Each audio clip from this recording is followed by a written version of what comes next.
in the fam. All in the fam. Come on. It's all in the fam. All in the fam. Come on. Now get your hands up. Now get your hands up. Now get your hands up. Now get your hands up. It's all in the fam. Hey everybody, you already know who it is. It's your favorite egg-headed shaped girl, Brianna. I am the host of All in the Fam, the certified fresh, all-inclusive, unfiltered podcast. Now, if you're just not listening, welcome. And by the end of this episode, I hope that you become a part of the family. So let's continue with season 2 of adulthood. The previous episode, I basically gave you guys a little synopsis of my adulthood journey. And I'm still learning, I'm still growing. There's no step-by-step process to adulthood.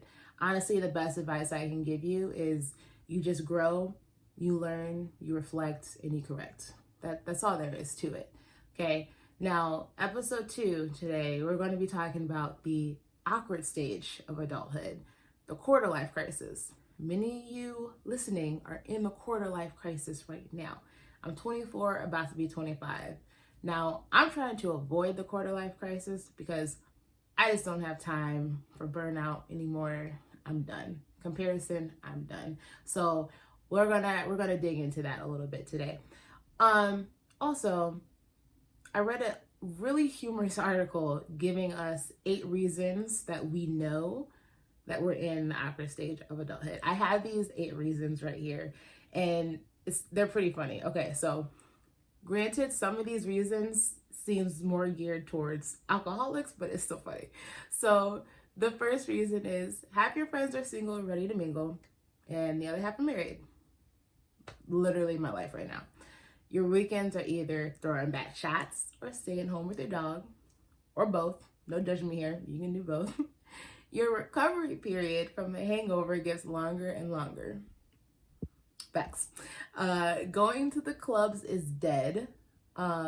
Yes, because of quarantine, but also, look, nobody has the time to go out at 11 p.m. and come back at 3 a.m.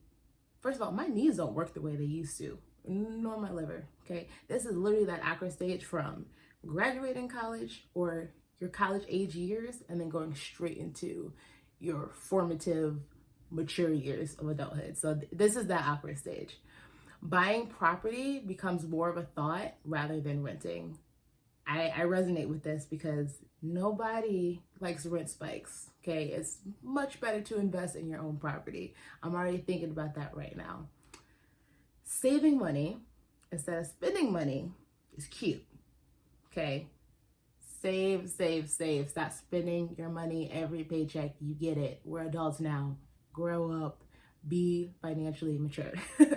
Another sign that you're in the awkward stage of adulthood is that when you look for job applications, you're actually reading the healthcare benefits, retirement benefits, 401k, all that. When we were my first few years in college, I wasn't looking at that. I just wanted a cool ass internship, you know? Now I'm like, bro, I have 1 more year on my parents' health insurance. I need to milk that a little bit before I have to find a job with my own health insurance.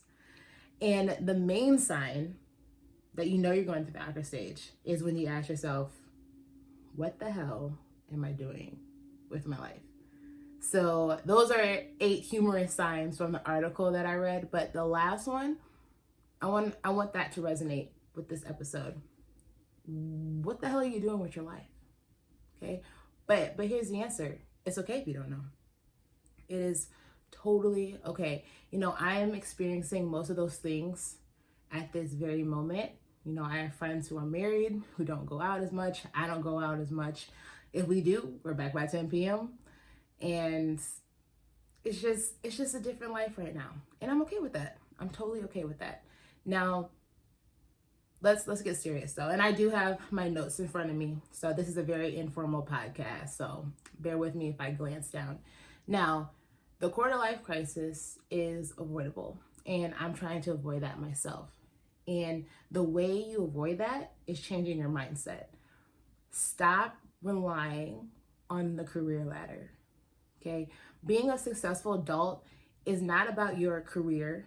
your bank account, or your status. It's not all about that. Society, school, your social circle, they pound this notion of hierarchy in our brains. Most of us need to unlearn that, okay? Now, definitely strive to be successful, but as you deem fit, okay? Not what others deem fit, what success is for you, okay? Now, if you aspire to have a top figure salary, luxurious penthouse, fancy car, this lavish life, then boo boo, do you. I support it. But just know that that life is not a one size fits all for everybody. Okay.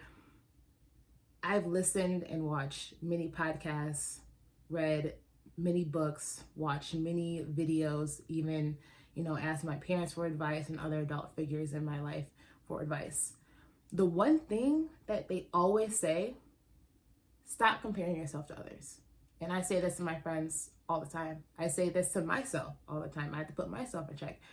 Stop comparing yourself to others. It's as simple as that, but it's also not so simple. There's no magic formula. It takes work. It took me years to stop comparing myself to others. Now, I'm very goal oriented, still am, and I focus too much on the progress of others as a gauge to see how I'm doing in my life. Now at 24, I could care less. Honestly, I can care less. Now, I'm happy for you guys. I appreciate you guys. I'm your number one fan. But your success is no longer a gauge to where I need to be. That's just the way it is. And that's the way you should see your success as well. So there's this quote. I watched this awesome TED Talk by Adam. I'm gonna butcher his name. Adam Polzwowski, I think that's his name. But if you watch his TED Talk, it's amazing. He also goes by Smiley. He said this quote along the lines, "Make your quarter life crisis a breakthrough." Let's unpack that a little bit. Now, not everything is cracked up as you see it. Many people live lavish lives, have amazing careers, amazing salaries, but they're miserable. And then you have some people who work dead-end jobs, and they're the happiest people you know. Now, I know that's an overgeneralization, but why is that so? Mindset. That's why. Mindset. Now, there's other factors. There's, life circumstances. There's socioeconomic status, all this and all that, and just so many other factors that go into one's mental health. But everyone can control their mindset. And I think that's the number one thing, if not one of the most important things that you can do to make your quarter life crisis a breakthrough. So inspire to be successful with intention. Okay. And how do you go about that? Check your corner. Who's in it? Is it doubters? Is it supporters? Is it influencers, copycats? Or is it those who pressure? Or is it those who help?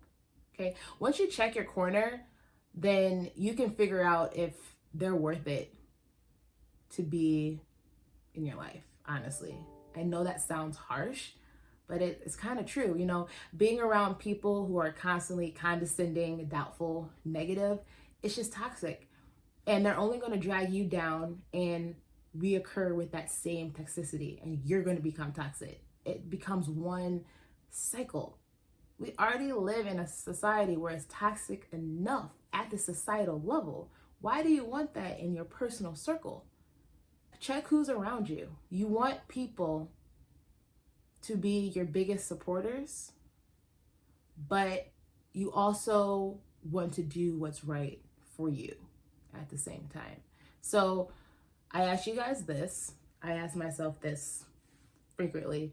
What are you doing with your life? And more importantly, is what you're doing with your life bringing you value? I watch and listen to this podcast called Ergo.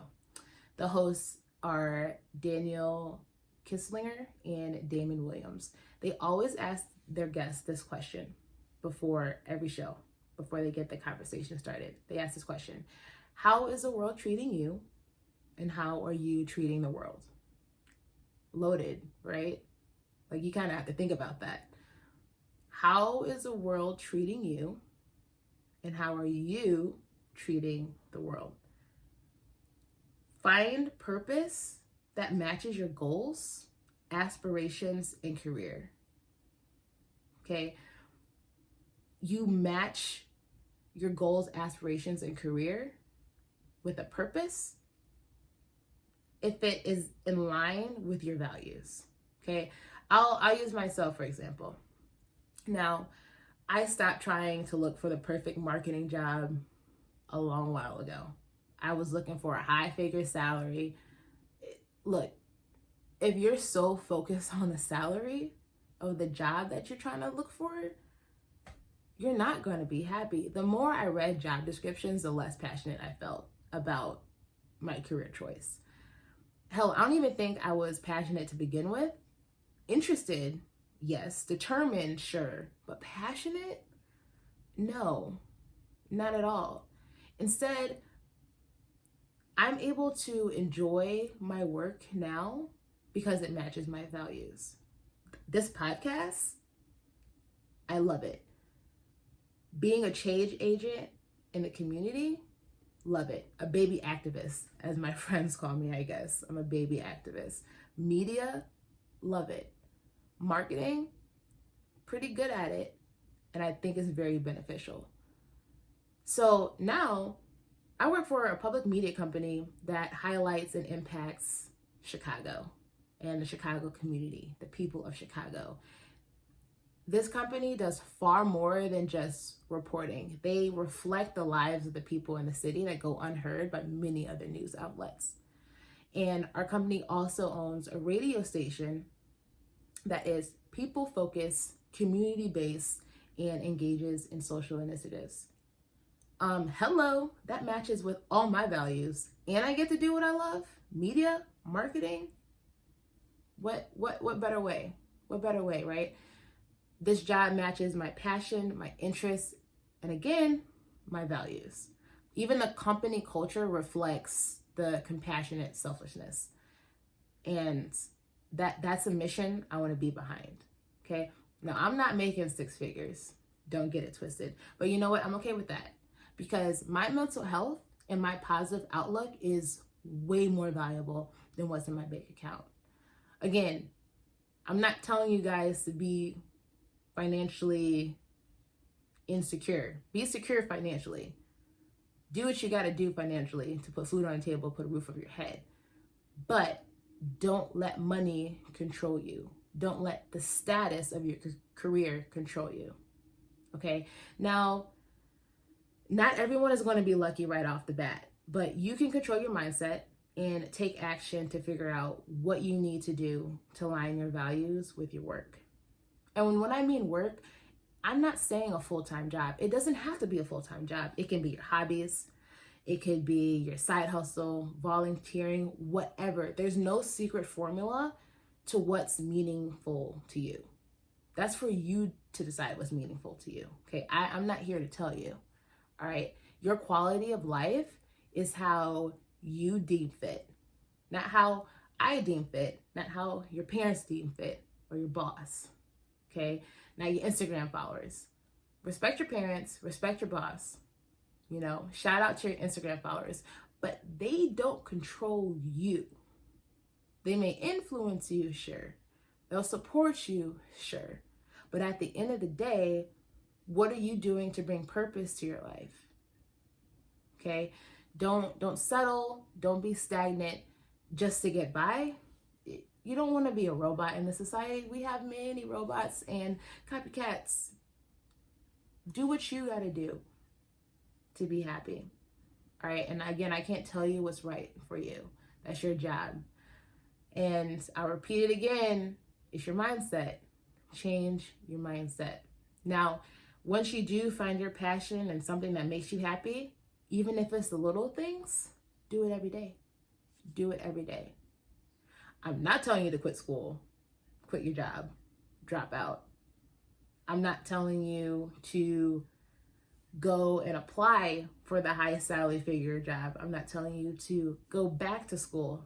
That is up to you. All I'm doing right now is just having a conversation with you and letting you know that you just need to sit down, stay calm, first of all, and reflect on where you're at right now and figure out if this is where you truly want to be in life. Is it bringing you joy, or are you settling? You know, are you giving good out and getting good in? Let me repeat that. Are you giving good out and are you getting good in? Whether that's at the societal level, within your family and your circle, within your community, or are you just climbing the career ladder to nowhere? Now, you could be climbing the career ladder to somewhere, but internally to nowhere. Okay? Insecurity, it's prevalent in adulthood. It doesn't just stop once you're a teenager, all right? But it leaves when you stop caring about the outcome, when you stop caring about what other people are going to think about you. Okay? Also, just some random tips of advice that does go a long way and that is said over and over again, but it works. Be grateful for the blessings you have right now. Okay? Do you, boo-boo? Be blessed. If you're listening to this podcast, you have the privilege to stay at home and listen to this podcast. Be blessed about that. Be blessed that you have a roof over your head, food on the table, family that loves you, you know, or if you have family problems, friends that love you. You know, there's always some good things that come from bad apples. Mindset. Oh, and failure, that's inevitable. Just learn from it and grow from it. Okay? At least you tried. Now, that's all I have for you today. You know, getting out of the quarter life crisis, the awkward stage of adulthood, it's not simple. It's not easy. It might take you 10 years. It might take you 20 years. It might take you a month. We all have different battles, circumstances, and decisions that we need to make and barriers that we need to overcome. Okay. Reflect with yourself. Figure out what is bringing joy into your life, what isn't bringing joy into your life. What can you control and change about that to make yourself happy? Reflect on that. I'm Brianna Cherie. I'm signing off.